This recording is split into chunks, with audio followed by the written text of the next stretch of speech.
সারা বাংলাদেশের মানুষ আপনাকে দেখছে, আপনার কথা শুনছে। আপনি বলুন, সংসার আপনার কেন ভালো লাগে না?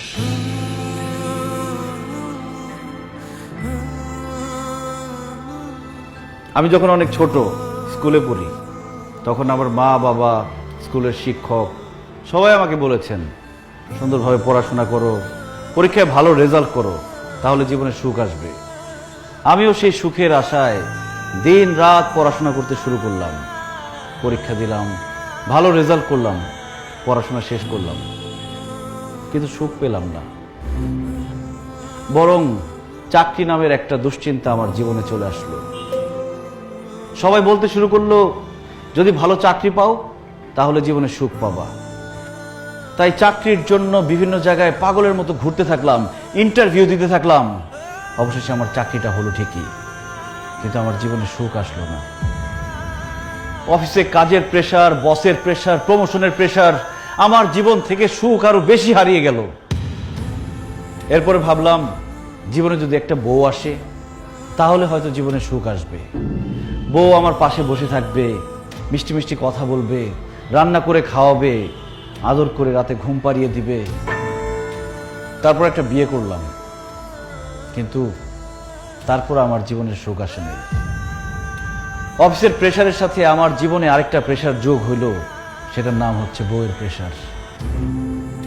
কাজের জন্য অফিসে বেশি সময় দিলে বউকে সময় দিতে পারি না, বউকে বেশি সময় দিলে অফিসে সময় দিতে পারি না, বউকে বেশি সময় দিলে অফিসে বসের ঝাড়ি খেতে হয়, অফিসে বেশি সময় দিলে বউর গোমরা মুখ দেখতে হয়। তারপর আজকে এটা লাগবে, কালকে সেটা লাগবে, পরশু ওইটা লাগবে। যখন যা চায় সেটা এনে দিলে সংসারে শান্তি, না এনে দিলে অশান্তি। বউয়ের সাথে ভালো মতো কথা বললে বাবা মা রেগে যায়, বাবা মাকে বেশি সময় দিলে, ভালো করে কথা বললে বউ অভিমান করে। শ্বশুর শাশুড়ির সেবা করলে বাবা মা রেগে যায়, আবার বাবা মার সেবা করলে শ্বশুর শাশুড়ি রেগে যায়। তবুও শ্বশুর শাশুড়ি, বাবা মা সবার মন জুগিয়ে এই সংসারে আমাকে চলতে হয়েছে।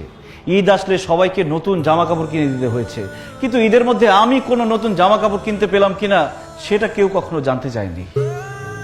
কেউ অসুস্থ হলে তাকে হসপিটাল নিতে হয়, ওষুধ এনে দিতে হয়, কিন্তু সারা দিন শেষে ক্লান্ত হয়ে আমি বাসায় ফিরলে আমার কি খারাপ লাগছে কিনা, আমার কি অসুস্থ লাগছে কিনা কেউ কখনো আমার কাছে জানতেও চায়নি। আর এইসব শুধু আমার সাথে না, বাংলাদেশের হাজার হাজার লাখো পুরুষের সাথে প্রতিনিয়ত হচ্ছে এরকম। এত কিছু করার পরও একজন পুরুষ মানুষ, একজন স্বামী কাউকেই খুশি করতে পারে না।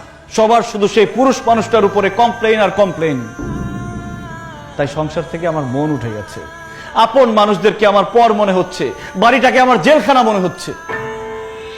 আমার মনে হচ্ছে আমার খোলা হাওয়া দরকার, আমার নির্ভেজাল জীবন দরকার, আমার একা থাকা দরকার। তাই আমি বাড়ি ছেড়ে, সবাইকে ছেড়ে এখানে এসে থাকার চিন্তা ভাবনা করেছি।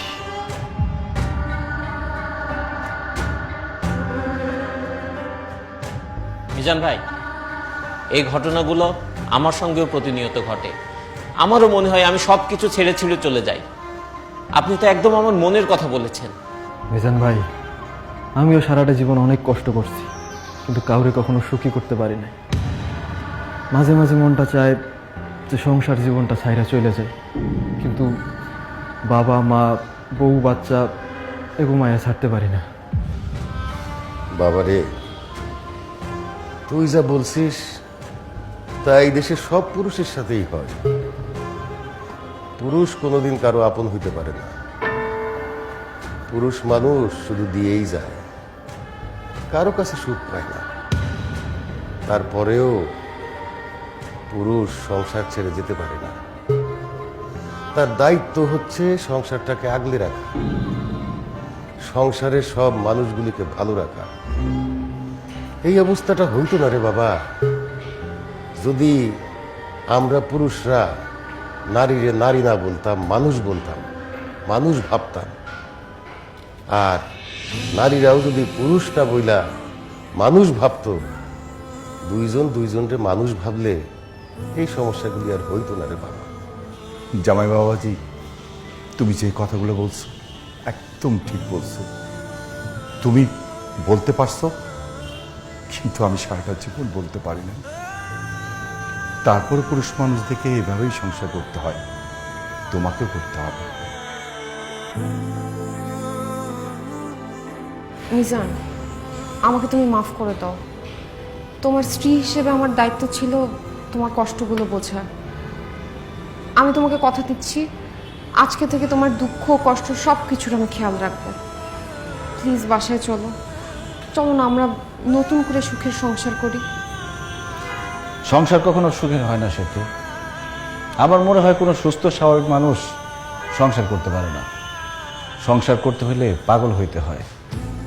আমার মনে হয় আমরা পুরুষরা সবাই পাগল, আর সেই জন্য সংসারের শত ঝামেলা সহ্য করেও সংসার করে যাচ্ছি, করে যাব। চলো।